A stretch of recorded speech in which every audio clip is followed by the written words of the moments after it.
Interesting movie updates ని brief గా చూసేద్దాం. మాస్ మహారాజా రవితేజ ఈగల్ ఈ సంక్రాంతికి రాబోతోంది. టీజర్ పేలింది. ఇక ట్రైలర్ ని క్రిస్మస్ కి ప్లాన్ చేసిన టీం దీపావళి నుంచి పాటల పోటీకి సై అంటోంది. ఒక్కో పాటని దీపావళి నుంచి ప్రతి వారం రివీల్ చేయబోతోంది cinema team. Salaar movie team ఈ సినిమాను వాయిదా వేయనందనే ప్రచారం మళ్లీ మొదలైంది. 2024కి సలార్ వాయిదా అని బాలీవుడ్ మీడియాలో భారీగా వార్తలు వస్తున్నాయి. అయినా సలార్ టీం స్పందన లేకపోవడంతో ఈ గుసగుసలు ఫ్యాన్స్ ని భయపెట్టేలా ఉన్నాయి. దీపావళికి ట్రైలర్ అనే ప్రచారం కూడా గాలివార్తే అనే అభిప్రాయం పెరిగింది.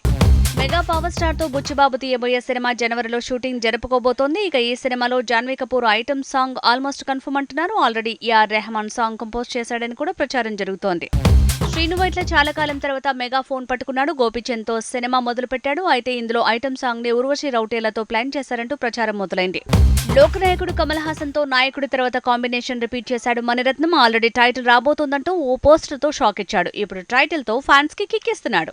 Solo top heroine Rashmika morphing video net లో వైరల్ అయింది. మరో మోడల్ వీడియోకి రష్మిక ముఖంతో మార్ఫింగ్ చేయటం, ఇది డీప్ ఫేక్ సాంకేతికతతో చేశారని తెలుస్తోంది. ఈ విషయంలో లీగల్ యాక్షన్ అవసరం అంటూ అమితాబ్ బచ్చన్ కూడా పోస్ట్ పెట్టడం, యూనియన్ మినిస్టర్ రెస్పాండ్ అవటం కూడా జరిగింది.